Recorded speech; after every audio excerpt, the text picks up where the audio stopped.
ఋషి, జ్ఞాని, యోగి, సన్యాసి, భక్తుడు ఇలాంటి మాటల మధ్యలో ఉండే స్వల్పమైన భేదం మనకి తెలియదు. అందరినీ భక్తులు భక్తులు భక్తులు అంటాం.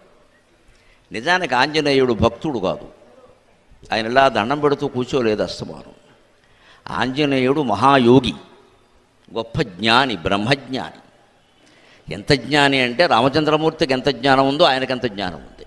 కానీ అంతటి జ్ఞాని, అంతటి యోగి కూడా ఎప్పుడూ తాను ఒక జ్ఞానిగా, యోగిగా కనిపించే ప్రయత్నమే చేయాల.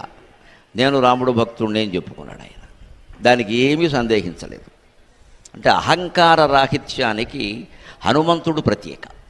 ఆయనకున్నంత బలం కానీ, ఆయనకున్నంత బుద్ధి బలం కానీ మరెవరికి లేదు. రామాయణంలో కాదు, ఏ కాలంలోనూ ఉండడం కష్టమే. అది అంత దేహబలం, అంత బుద్ధి బలం ఉన్నవాడు రాముడి పాదాల దగ్గర ఒదిగి ఒదిగి కూర్చున్నాడు. మనం చాలా దృష్టిలో పెట్టుకోవాలి ఈ విషయం.